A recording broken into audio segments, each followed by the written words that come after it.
안녕하세요. 초보택시입니다. 전기택시 기사님들, 이거 꼭 명심을 하셔야 될 것 같습니다. 사고가 발생하면 무조건 차에서 튀어라 라는 겁니다. 안타깝게도 어제도 이런 류의 사고가 발생했습니다. 어제 평택 오후 7시 40분쯤 도로를 가던 차량이 우측 경계석을 받았습니다. 참고로 이건 국산 전기차입니다. 택시로도 많이 이용하시는 차량입니다. 근데 우측 경계석을 들이받고 사고 직후 차량에서 불길이 일었다라고 얘기가 되고, 그 다음 불을 완전 끄는 데까지는 3시간 50분 가량이 소요되었다라고 합니다. 그리고 너무 안타깝게도 차량 내부에는 운전자로 추정이 되는 남성 한 명의 시신 항구가 발견됐다라고 합니다. 참 안타깝죠. 그런데 전기차에서 이런 류의 사고들이 최근에 꽤나 있습니다. 우리가 일반적인 자가용에서, 일반적인 휘발유 차량, 가스 차량에서 이런 사고를 최근에 보신 분이 계신가요? 우리 택시 기사님들 많은 사고 있잖아요.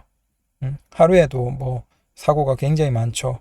그런데 저는 가까운 시점에 택시 기사님이 일반 가스차인데 사고가 나서 화재가 발생하고 그로 인해서 운전석이나 조수석에서 돌아가셨다, 그런 얘기를 들어본 적이 없거든요. 물론 사고 자체가 심각해서 그런 경우가 있겠지만 그 사고 이후에 차량의 화재로 인해서 돌아가셨다라는 건 전 들어본 적이 없습니다. 여러분들도 그럴 겁니다.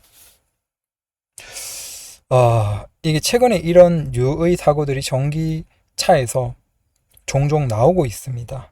물론 이제 구체적으로 집계가 어느 정도인지 모르겠지만 적어도 지금 기사로 찾은 걸로 봐도 5건, 6건 정도를 최근에 찾을 수 있습니다. 패턴은 비슷해요. 사고가 발생합니다. 그리고 사고 운전자가 됐던 조수석에 타고 있던 사람이 됐던, 사고가 발생하고 그 속에서 나오지 못합니다. 그리고 차량에서는 처음에 어떤 아주 심각한 유독 가스 같은 것들이 쫙 나오겠죠. 그리고 뒤이어 화재가 발생하고 그 화재로 인해서 사망을 하시는. 그래서 문제는 뭐냐 하면 불이 막 나고 있는 그 상태에서 소방관들이 적극적으로 뭐 구출을 한다든지 그 문을 열고 운전자를 구하기 위한, 탑승자를 구하기 위한 개입을 하기가 힘들다는 거예요. 소위 얘기하는 열폭주 같은 것들이 일어나면 정말 답이 없을 정도로 막 화염이 심하고, 그러다 보니까 우리가 많이 봤죠. 이제 전기차 타시는 전기택시 기사님들은 아시죠. 아예 수조로 만들어서 주변에 펜스를 세우고 수조로 만들어서 그 속에 물을 계속 부어서 차 자체가 마치 물 속에 있는 것처럼 만들어서 하부 부분은, 그래서 불을 끄는데 심지어 그렇게 한 상태에서도 그 어제 사고 같은 경우에도 완전 불을 끄는데 무려 3시간 50분 정도가 소요됐다라는 겁니다. 너무 안타깝게도 아마 그 전기차의 탑승자들이 사망하는 이유는 직접적인 화염은 아닐 거예요.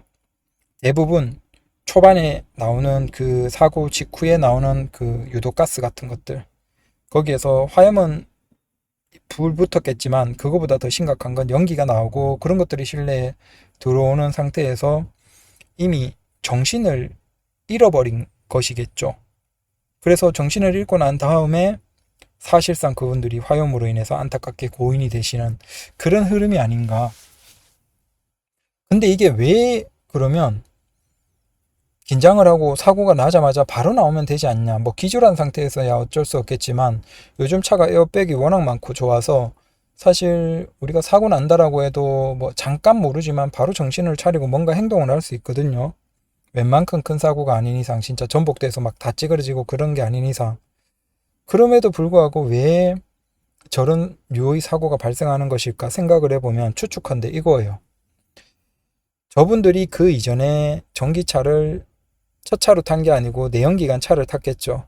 근데 우리가 내연기관 차를 타시는 분들, 뭐 당연히 가스 택시를 운행하시는 기사님들도 마찬가지고, 우리가 사고, 뭐 접촉사고나 아니면 어디에서 사고가 발생하면 바로 갑자기 우리가 차에서 내려서 차에서 멀리 도망가나요?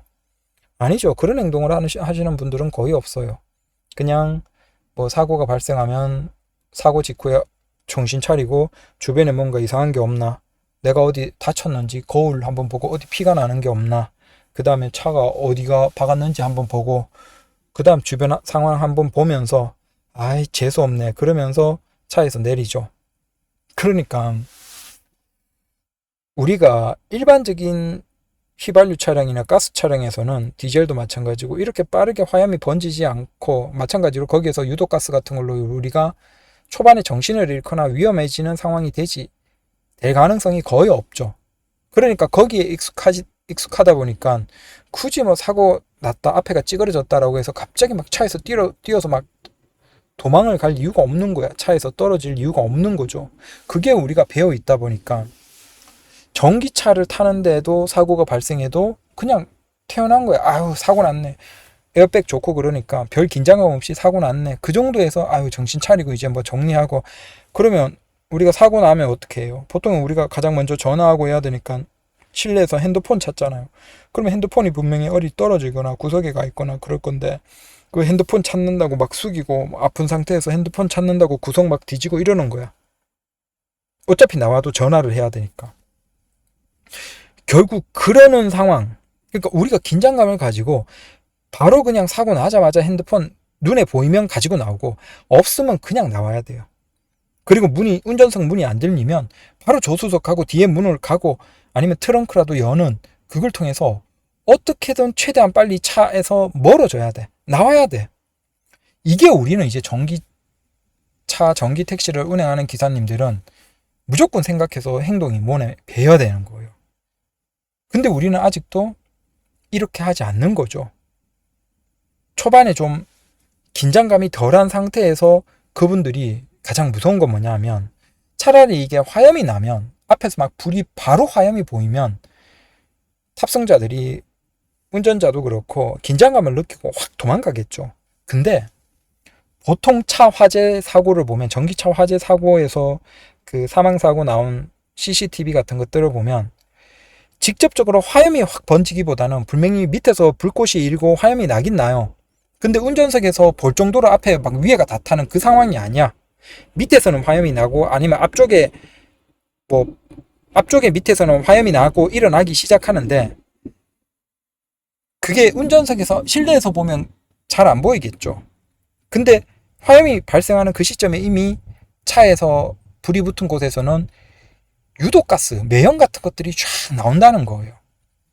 그런 것들이 실내로 들어오고 핸드폰 찾고 그냥 평소처럼 별 긴장감 없는 상태에서 유독가스는 눈에 제대로 보이지 않는 상태, 그냥 아유 매캐하네 이 정도 하다가 순간적으로 정신을 잃고 결국은 충분히 나올 수 있는데도 불구하고 못 나오시고 그 뒤에 이어지는 화염으로 인해서 사망하신 것 같아요. 그래서 이런 사고류의 CCTV를 보면 참 무섭고, 저도 전기 택시를 운행하는 입장에서 무서워요.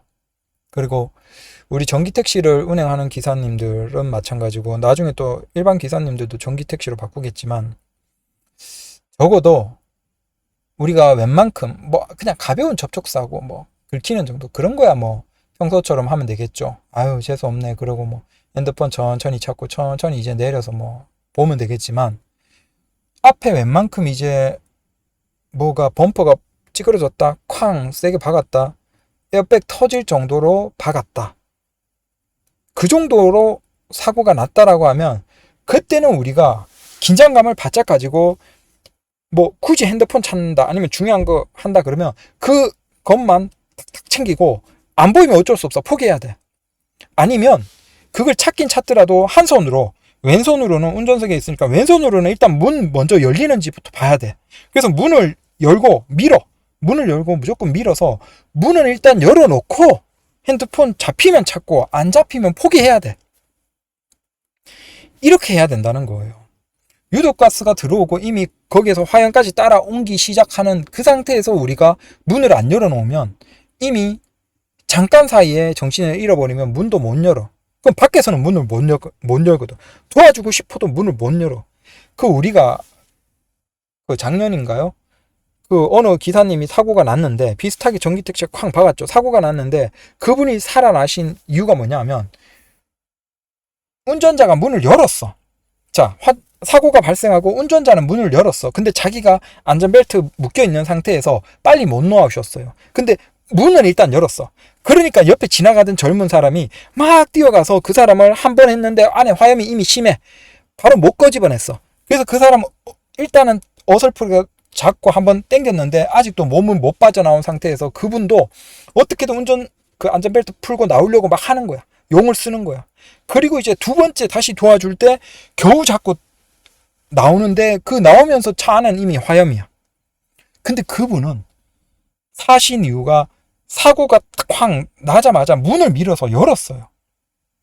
그러니까 산 거야. 그분이 만약에 쾅 사고가 나고 그냥 문을 바로 여는 그 행동을 안 했으면 그분도 이미 돌아가셨을 거예요. 그래서 우리가 전기택시 기사님들은 반드시 명심하십시오.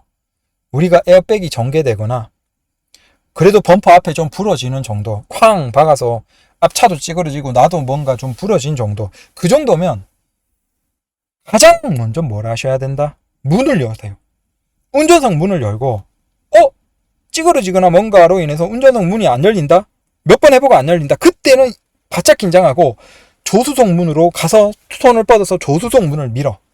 근데 운전석 문, 조수석 문도 안 된다? 그러면 우리가 트렁크 있죠. 트렁크는 강제 개폐가 돼요.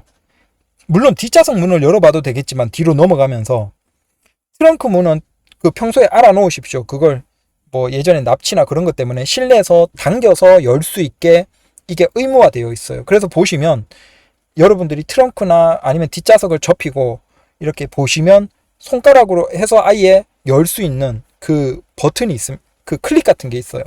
그러면 그 위치를 알아놓고 만약에 운전석 조수석 문도 찌그러져서 안 열린다? 그러면 최대한 뒤로 가서 일단 트렁크 그거 개폐하고 일단 밀어서 여는 거야. 그러니까 무조건 일단 밖으로 나올 수 있는 환경을 만들어 놔야 돼요. 그리고 화재가 아니다 그러면 그나마 안심하고 핸드폰이라도 찾고, 근데 화재가 발생하고 이미 연기가 올라오고 있다 그러면 우린 천만다행인 거야. 이게 이렇게 최근에 돌아가신 분들만 이런 류의 사고만 4건 5건 이상이 되는 걸 보면서 요건 조금 심각하게 생각하시고, 우리 전기택시 기사님들은 주변에 얘기를 많이 하셔서, 그리고 자기들도 본인 전기택시 기사님 본인들도 지금 내가 쾅 박아서 사고 났다 공터에서, 그러면 연습해 두십시오. 안전벨트 바로 풀고 왼손으로는 문 밀어서 열고, 아니면 조수석 이쪽으로 해서 밀어서 일단 열리는지 확인하고, 그것도 운전석 조수석 안 열린다 그러면 뒤로 가야 돼. 뒤로 어떻게든 기어가서 뒤로 가서 트렁크를 열거나 뒷문을 열어보는 그 시도를 해야 돼. 그 행동을 익혀놓지 않으면 우리가 사고는 예방할 수 없어요. 언제든지 날 수밖에 없어요. 사고를 안 나게 한다? 그건 말이 안 되고, 사고가 났을 때 우리는 최악의 상황은 면해야 돼요. 근데 이건 일반적인 차량에서는 나지 않는 사고이기 때문에 무서운 거죠, 우리가. 그래서 무섭다. 그나마 이런 데서 물론 3원계 배터리도 이제 시간이 가면 안전해지겠지만, 사실은 토레스 같은 경우 LFP 배터리는 그래도 이런 유의 화재에서 조금은 더 안전해요. 물론 그게 뭐 통계상으로 나온 건 아니지만 조금은 더 안전한 편이죠. 모르겠다. 근데 무섭다. 자, 전기택시 기사님들은 꼭 생각을 해 두십시오. 아니면 앞에 저 5분, 6분 돌아가신 그분들은 뭐 몰라서 돌아가셨겠어요? 그분들도 평소에 일반 차 타듯이 거기에서 사고가 났을 때처럼 행동하다가 돌아가실 가능성이 높다라는 거예요. 그럼 우리도 생각 없는 상태에서 그런 사고를 경험하면 그렇게 비슷하게 생각할 수밖에 없겠죠. 그래서 우리는 아예 전기택시 타시는 분들은 생각 자체를 바꾸세요. 아예 그냥 일반 때처럼 그렇게 한가하게 태연하게 그렇게 재수없네 그럴 시간 없어요. 빨리 문 열어보는 노력 하셔야 됩니다. 저 자꾸 누가 댓글로 저한테 놀리거든요. 그거 그렇게 위험하지 않냐. 라고 하면서 이상한 단어 쓰면서 놀려요. 근데 그 놀리는 분이 오히려 고맙네요. 이렇게 긴장감 가지게 해주셨어. 조심하십시오. 감사합니다.